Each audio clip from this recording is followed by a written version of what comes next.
Bonjour et bienvenue au 4e épisode du podcast portant sur l'accompagnement des parents dans la réussite scolaire de leur enfant. Je suis Émilie et je suis accompagnée de ma co-animatrice Rosalie. Dans cet épisode, nous allons discuter de l'importance de la communication entre l'enseignant et les parents. Pour enrichir nos discussions, on reçoit Roxane Birbé, une enseignante au secondaire avec qui on a eu la chance de discuter lors de notre dernier épisode portant sur la période des devoirs. Au fil des années, elle a su développer diverses stratégies de communication lors de ses échanges avec les parents. On espère que vous allez apprécier cet épisode. Bonne écoute! Donc, bonjour Roxane, on se voit de nouveau. Pour les personnes qui n'auraient pas écouté notre premier épisode avec vous, qui est l'épisode 3 où on a parlé de la période de devoir, est-ce que tu peux te représenter brièvement? Oui. Alors, je m'appelle Roxane Birbé. Je suis enseignante au secondaire, en secondaire 3, 4 et 5, en histoire spécifiquement. Je suis une maman de 2 enfants. Clément a 3 ans, Eugénie a 9 mois. Puis, j'ai aussi un conjoint enseignant de sciences au secondaire. Donc, comme j'ai déjà dit plus tôt, l'école, l'enseignement, ça prend beaucoup de place à la maison et on baigne vraiment là-dedans. Oui. Puis, notre sujet de l'épisode d'aujourd'hui, c'est la communication. Comme prof du secondaire, c'est plutôt rare que tu as à communiquer directement avec les parents, mais dans les occasions que tu communiques avec eux, c'est... Qu'est-ce que tu implantes dans ta classe pour communiquer avec les parents, ou qu'est-ce que les collègues utilisent comme soit plateforme ou comme moyen pour pouvoir communiquer aux parents par rapport aux enfants dans la classe? En fait, c'est étonnamment pas si rare que ça. Là. Moi, toutes les semaines, je vais échanger des courriels via la plateforme Pluriportail avec des parents pour différentes raisons. L'arrivée de la technologie puis de ces nouvelles plateformes-là qui font le lien entre la maison puis l'école, qui n'existait pas il y a peut-être 10 puis 15 ans, a facilité la communication entre le parent et le professeur et l'enseignant, mais aussi rendu les communications beaucoup plus fréquentes, là, on va le dire comme ça. Puis, la façon dont ça fonctionne, c'est que les parents, s'ils ont à communiquer avec moi, ils savent qu'ils peuvent m'écrire simplement un courriel sur la plateforme Pluriportail, qui est une plateforme qui est utilisée dans toute l'école par tous les enseignants et tous les élèves. Les élèves peuvent m'écrire aussi là-dessus sans problème. Moi, je peux facilement communiquer avec eux aussi, soit écrire à tous les parents pour faire une annonce en particulier, soit à des parents en particulier parce que je veux féliciter leur enfant ou partager une préoccupation. Ouais, c'est ça. Quel genre de choses que tu communiques? Qu'est-ce qui est important, mettons, pour un enseignant de communiquer? D'abord, avec la loi sur l'instruction publique, on est obligé de communiquer mensuellement à tous les parents d'élèves HDA. Fait que mensuellement, on s'assure soit d'écrire un courriel, soit qu'il y ait une communication plus formelle qui soit envoyée à la maison, un mini-bulletin ou un bulletin, là, ça compterait comme une communication. Puis pour les personnes qui nous écoutent, qui ne sauraient pas c'est quoi des élèves HDA, comment est-ce que tu... souvent, c'est les élèves avec des plans d'intervention. Je pense que l'acronyme, c'est des élèves avec des handicaps, des difficultés d'adaptation ou d'apprentissage. Pardon, oui, effectivement. Fait que les élèves à plan d'intervention, en fait, là, qui ont des plans d'intervention comportementale ou au niveau de la pédagogie, on va communiquer avec eux mensuellement pour faire un petit état des lieux, faire le portrait de comment ça se passe. Ça va très bien, bravo, on garde le cap, j'ai des préoccupations, je vous invite à porter attention à ça. Fait que ça, c'est vraiment dans la cour du titulaire. Donc, à l'école où je travaille, chaque groupe est sous la responsabilité d'un enseignant qui est le titulaire, qui vise à s'assurer du développement global de l'enfant dans l'école là, sur tous les aspects. Puis ce titulaire-là est un peu le lien privilégié entre la maison là, puis l'école. Là. Souvent, c'est l'espèce de personne référence là, qui vient un peu remplacer l'équivalent de l'enseignant titulaire au primaire, là, finalement. Dans le fond, au lieu que tous les professeurs passent comme par les parents, que ça finirait plus, ben c'est comme plus un enseignant qui s'occupe de... C'est l'enseignant vraiment ressource que si l'élève a quelconque question, quelconque préoccupation, ben, il peut aller voir. Même chose pour les parents. S'il y a quoi que ce soit, il peut contacter cet enseignant. Exact. Puis c'est vrai que ça facilite la communication parce que toute l'information, finalement, est regroupée vers cette personne-là qui peut recevoir l'élève à des moments précis, mais aussi recevoir de l'info des parents, puis ensuite la redistribuer aux bonnes personnes au lieu que le parent, comme vous disiez, écrive à un petit peu n'importe qui pour... Il y a plein de gens en même temps. Là. Puis pourquoi, justement, c'est important, justement, de communiquer régulièrement, puis que le parent, il prenne le temps aussi d'avoir toutes ces communications-là, puis... Bien, c'est clair que... Puis c'est spécifique à ma réalité, mais moi, je suis dans une école privée. Fait que c'est sûr qu'il y a une approche clientéliste qui fait que nous, on veut offrir un bon service. Puis, tu sais, oui, sur le plan, comment dire, de l'image, c'est important, mais en même temps, nous, on a cette préoccupation-là d'offrir un bon service, d'offrir un encadrement, un excellent encadrement, finalement. Puis, c'est un peu ça qu'on vend quand on accueille des jeunes ici, puis ça va dans ce sens-là, tu sais, de dire, oui, il y a un titulaire, mais il va surveiller votre enfant, il va l'encadrer, puis mensuellement, il va vous écrire pour vous dire est-ce que ça va bien ou est-ce qu'il y a des choses à surveiller. Fait que, tu sais, c'est sûr que ça, tu sais, nous, on le présente comme ça, puis nous, on s'est donné cet engagement-là, puis cette mission-là au collège, donc je pense que pour le parent, ça permet justement d'avoir comme une mise à jour de son enfant. Et où, tu sais, c'est important justement qu'il regarde ces messages-là, puis OK, il en est où, ça va-tu bien? Ah, je vais continuer à le motiver, on dirait qu'il y a des améliorations qui se sont faites. Fait que juste d'avoir un petit feedback de même, là. Puis je réalise avec le temps qu'on a souvent tendance à voir que la communication avec le parent, avec la maison est nécessaire juste quand ça va mal. Mais il faut vraiment pas soupçonner l'impact puis la magie, là, finalement, qui s'opère quand on écrit un message qui est positif. Bravo pour ton travail, continue comme ça, je suis fière de toi. Ou juste de dire aux parents, votre enfant travaille vraiment bien, je vous invite à le féliciter. Ça, là, c'est tout aussi important, là, sinon plus, parce qu'on a tendance souvent à mettre notre attention simplement sur les mauvais comportements, les choses qui vont moins bien, mais il y a tout un tas d'élèves, finalement, l'espèce de 85% restant qui fonctionnent super bien dans le collège, puis il faut le souligner. Oui. Puis, tantôt, on a parlé que les technologies, justement, ça l'aide à la communication. C'est super agréable, mais c'est sûr que ça doit venir avec son lot de défis aussi. Oui. Donc, tu sais, dans la vie courante, ce serait quoi les défis que tu rencontres? Comme enseignante? Oui. C'est tous les enjeux reliés à la déconnexion, j'ai envie de dire. Là. Le droit à la déconnexion, entre guillemets. Tu sais, c'est facile, finalement, d'aller sur toutes les plateformes où les parents peuvent nous écrire, comme le pluriportail que je mentionnais tantôt, puis à toute heure du jour, aller répondre à des courriels ou écrire à des courriels, alors que c'est ça, c'est pas les heures de bureau, entre guillemets. Mais c'est ça, c'est comme un couteau à double tranchant. Tu sais, je décroche pas le soir parce que c'est facile d'y aller, mais en même temps, le soir, je peux être donc efficace parce que je peux en régler des dossiers aussi. Puis, moi, j'aime bien que mes courriels soient clairs, qu'il y ait le plus d'informations possible, que le parent ait vraiment l'heure juste.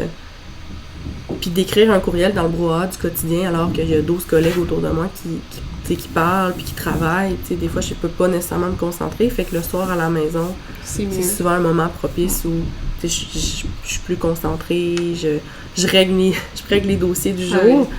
Mais c'est vrai que d'une certaine façon, ça simplifie la communication, mais ça peut alourdir un peu la tâche dans le sens où c'est tellement facile d'écrire un courriel à l'enseignant, alors que des fois, ça aurait pu se gérer autrement. Mais il y a 10-15 ans, ça aurait pas généré un courriel, ça aurait pas tant, ça aurait pas généré d'interaction. Il y a des parents aussi qui écrivent plus fréquemment que d'autres, là. Donc, oui, puis tu sais, c'est correct aussi, tu sais, la possibilité est là, puis tu sais, moi, je voudrais pas qu'un parent se dise « Ah, je veux pas déranger, fait que j'écrirai pas. » Oui, mais c'est juste de... C'est important quand même.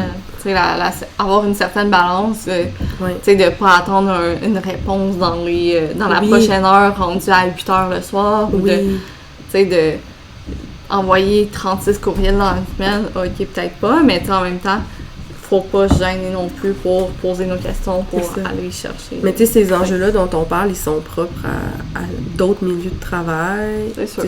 Ils sont communs à d'autres milieux de travail plutôt. Puis, tu sais, le télétravail étant de plus en plus populaire, tu sais, je suis sûre qu'il n'y a pas qu'en enseignement qu'on vit ce défi-là de droit à la déconnexion. Puis, tu sais, c'est de s'offrir de s'attendre à un délai de réponse qui soit raisonnable. Tu sais, des fois, c'est 24, 48 heures. Fait que, voilà. Puis pour des parents qui ont la difficulté à avoir un suivi de la réussite scolaire de leur enfant, parce que c'est pas nécessairement toutes les écoles qui ont un pluriportail, puis il y a des milieux aussi plus défavorisés, mais qui ont quand même des outils pour communiquer avec les enseignants. Dans le fond, est-ce que c'est correct pour un parent d'écrire à un enseignant « Ah, j'aimerais avoir une rétroaction justement sur les notes de mon enfant », Oui. c'est quelque chose qui se demande. Parce qu'il y a des parents, tu sais, comme enseignant, c'est pas quelque chose que je ferais d'emblée, mais si le parent me le demande, tu sais, si le parent me communique une attente claire, tu sais, je vais y répondre, c'est sûr. Tu sais, il faut pas que le parent prenne pour acquis que ça va être fait. Ou, tu sais, c'est un... Surtout au secondaire, dans le contexte où, tu sais, juste moi, cette année, j'ai 125 élèves, 126 élèves. Quand même. Tu sais, je peux pas communiquer avec les 125 parents, tu sais, toutes les semaines ou à chaque fois qu'il y a un examen, mais tu sais, si un parent me dit, moi, spécialement, j'aimerais ça que vous suiviez davantage, bien, parfait, il n'y a pas de problème. Ou juste, ça fait longtemps, tu sais, j'ai pas Oui. vu comme des notes passées, Oui. ou, tu sais, juste pour savoir un petit Comment ça va, tu sais? debriefing de, Oui, comment vraiment. l'enfant en ligne. Faut pas qu'il ait peur non plus. Faut pas qu'il ait peur, de le faut que demander. les attentes soient claires, tu sais, si de part et d'autre, tu sais, si c'est nommé clairement puis demandé clairement. Il n'y a aucune raison que ça soit refusé. Puis, tu sais, tu me fais évidemment penser au ton dans lequel, tu sais, ces demandes-là peuvent être formulées, tu sais, comme parent, d'écrire un courriel qui est dans, tu sais, une question polie, respectueux, parce que oui, des fois, on en reçoit des courriels. Oui, justement, as-tu des stratégies pour que les parents, tu sais, communiquent, puis, tu sais, que ça fasse du sens, comment faire leurs demandes, Oui, à ce niveau-là, tu dois avoir des comme, stratégies Ben, techniques. pas présumer d'emblée que l'enseignant est fautif, là, parce qu'il y a souvent deux versions à une histoire. C'est vraiment important, là. On parlait de communication, maison-école, mais il y a une idée de collaboration aussi derrière ça. Oui. Fait que c'est le parent, tu sais, si par exemple son enfant lui raconte quelque chose, ben, tu sais, qu'il se dise, ben, je me tourne vers vous comme cher enseignant pour en savoir plus, voici ce que mon enfant m'a raconté. Est-ce que vous pouvez m'éclairer là-dessus, tu sais, il n'y a pas un enseignant parfait, puis oui, des fois, on fait des bourdes, mais, tu sais, le ton accusateur, puis des courriels qui sont rédigés dans un ton inapproprié, ça avance rien, ça permet à personne d'avancer, là, tu sais. Le parent, on ne sera pas nécessairement plus disposé à l'endroit du parent s'il a cette approche-là. Là. C'est ça fait plaisir de répondre puis d'aller selon les attentes du parent quand c'est bien demandé. C'est Fait ça. que pour ça, faut pas se gêner, mais il y a une manière de le dire aussi. Oui, là. vraiment. Ça, c'est important. Puis moi, comme enseignante aussi, je fais vraiment attention à ça. On nous parle souvent du sandwich, là. T'sais, on commence avec quelque chose de bon. Après ça, on glisse là, la préoccupation, l'inquiétude qu'on a, puis on finit notre courriel à nouveau avec quelque chose de positif, là. Parce que c'est quand même important aussi le lien, justement, entre l'enseignant et le parent. La Puis confiance. Il y a les rencontres de parents aussi, tu sais, qu'il y a beaucoup tant au primaire qu'au secondaire. Là, fait que ça aussi, ça peut être un autre moyen de communiquer puis de poser ses questions, ses questionnements par rapport à son enfant. Fait que ça peut être une autre sorte de communication autre que électronique. Oui, puis tu sais, les rencontres de parents, c'est sûr que c'est un bon moment aussi pour avoir une rétroaction sur comment ça va avec l'élève, comment sa réussite va, puis si le parent, justement, a des inquiétudes, des préoccupations, quoi que ce soit, ben ça peut être une occasion d'en discuter aussi. Ouais. Puis, tu sais, on dirait qu'au début de ma carrière, j'étais timide, pas très en confiance, mais fait que là, j'étais beaucoup confinée derrière mon écran. Puis là, le courriel, c'est donc simple, c'est donc facile. Je peux penser, puis repenser à tout ce que je vais écrire, à ce que je veux dire. Mais des fois, là, un appel téléphonique, là, on en règle des choses en 10 minutes. Parce que là, on est plus dans le contact direct, on est dans l'humain qui parle à l'humain, puis on peut dire les choses des fois plus franchement, on n'a pas peur d'être mal interprété. Comme les textos, tu sais, c'est souvent mal interprété, mais c'est un peu la même chose avec les courriels. Des fois, tu veux dire quelque chose, mais là, l'autre, il va mal le prendre, ou il va dire « Ah, c'est ça qu'elle voulait dire. » Fait en personne, au téléphone, c'est on dirait que je voyais ça gros, là, l'appel téléphonique à la maison, en début de carrière, parce qu'on était tellement dans le courriel. Tu sais, des fois, je me dis « Bon, je vais vous appeler, là, puis cela va être plus clair, puis on va faire avancer le dossier, plutôt que d'être pendant une semaine à s'échanger un courriel par jour. » Fait que, tu sais, l'appel téléphonique. C'est un moyen que tu utilises beaucoup. Quand c'est des sujets sensibles ou quand je veux pas être mal interprétée. Ou quand c'est des parents... En fait, quand c'est des enfants que je suis très près, des élèves dont je suis titulaire, que la problématique est multifactorielle ou peu importe, là, tu sais, là, on va se parler, là, puis on va mieux se comprendre, puis on va être plus efficace, disons. Parce que ça, tu sais, on est des humains, tu sais, tout le monde, tu sais, c'est un monde d'humains qui ont chacun leur personnalité, leur façon de s'exprimer, de ressentir les choses aussi. Fait que c'est facile d'être mal compris ou mal interprété, puis avec le téléphone, souvent, on évite ça. Oui, c'est sûr, Juste que les parents le sachent aussi que ça existe encore, les appels. Puis faut comprendre aussi que comme enseignant, ben ça, on est en classe. Et donc, pas toujours disponible pour recevoir ou faire un appel. Fait que, oui, nos disponibilités, des fois, sont plus limitées pour que ça soit une communication par téléphone. Quand le parent comprend ça, ben ça facilite aussi les choses. Mais on comprend aussi que les parents ont des horaires chargés. Puis quand ça fit, quand ça coïncide, là, les disponibilités, là, on peut faire des grandes choses. Puis on parlait justement de malentendus. Puis justement, quand il y a un malentendu, des fois, ça peut être plus délicat, la communication. Mais comment faire en sorte de comme régler cette situation-là pour que le parent et l'enseignant redeviennent comme... c'est un peu comme je disais, l'appel téléphonique peut comme venir dénouer toutes les impasses puis le malentendu. Je sais pas si ça rentre dans la définition de malentendu, mais tu sais, des fois, moi, je vais faire intervenir la direction juste pour pacifier quand je sens que ça peut dégénérer ou que tu sais, je sens que le parent est... moins réceptif. Oui, c'est très bien dit, oui. Je vais faire intervenir la direction. Tu sais, je vais mettre la direction en CC des échanges juste pour qu'elle puisse comme être témoin de ça.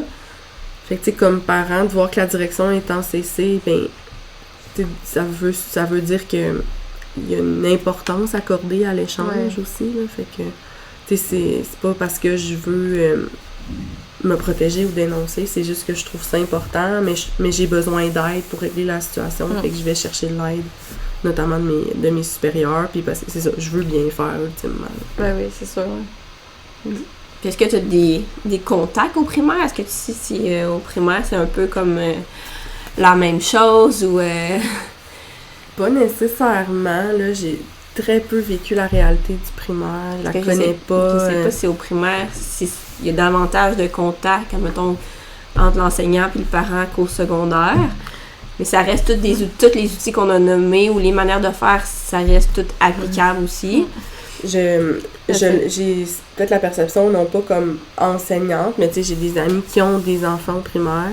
Je pense que la communication se fait un peu plus par le fameux agenda ou cahier de planification. Des fois, il y a des messages écrits qui sont passés là-dedans de la maison à l'école. Puis, justement, puisque l'enfant est au primaire, donc moins autonome peut-être dans ses apprentissages, j'ai l'impression que la communication doit être plus fréquente, importante. Puis, passe pas juste nécessairement par un courriel, mais juste par l'envoi de la planification des devoirs et leçons pour la semaine. T'sais, à mes yeux, ça représente une communication à la maison. Alors que nous, au secondaire, par exemple, ben, on va utiliser des plateformes comme Pluriportail ou Classroom pour afficher les devoirs lorsqu'il y en a, ou les examens lorsqu'il y en a. Puis le parent a le choix d'aller les consulter ou non. Je pense comme orthopédagogue aussi, la communication, pour nous, ça fait partie de notre travail. Puis là, on est toutes les deux en train de faire notre stage. Puis c'est certain qu'on fait directement affaire avec les parents. On leur écrit après chaque rencontre, « OK, comment ça a été?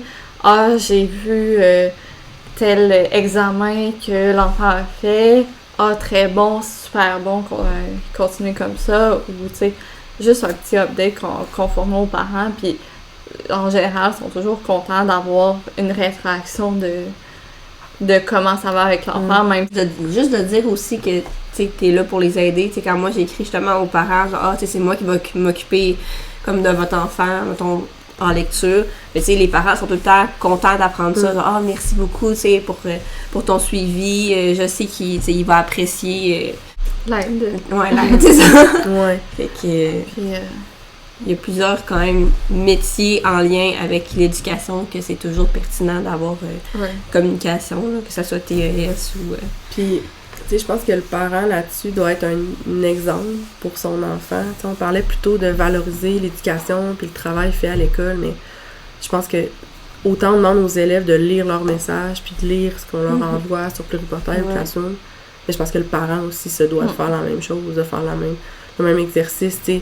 Moi, si j'envoie un courriel aux parents de tous les élèves à qui j'enseigne, ben, s'il est lu par 50% ou 75% des parents, c'est bon, là.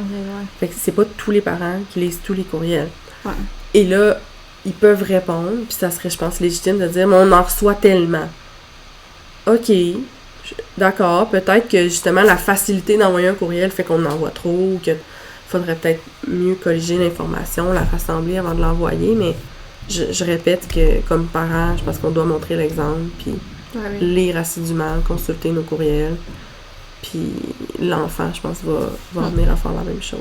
Oui. On parle de communication avec l'enseignant, à quel point c'est important d'apprendre à être respectueux, à avoir des bonnes façons de communiquer, puis comme parent, c'est important de le passer aussi à l'enfant, on commence pas j'exagère un peu, mais on commence pas un message par yo, ou tu sais, aucune salutation. Tu sais, aucune salutation, ou tu sais, ça reste que, tu sais, un courriel, on reste dans le respect, puis ça reste ton enseignant qui t'écrit, c'est pas ton ami, puis tu sais, il y a certaines normes.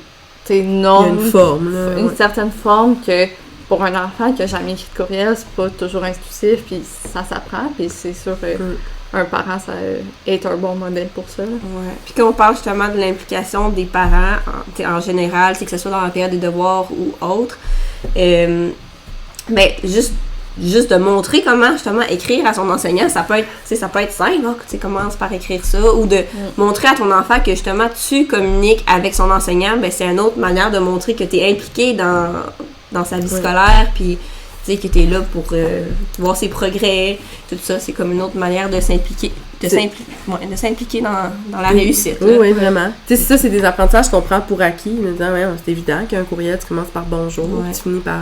Mais quand tu es habitué d'écrire des textos, puis c'est t'es où, qu'est-ce qu'on fait, tu sais, des fois, c'est pas toujours bonjour. Ou ils écrivent dans l'objet, des fois, plutôt que dans la... Tu sais. Ouais. Mais en même temps, c'est ça, tu sais, il faut juste leur apprendre, puis comme parents, ben... Faut être le modèle.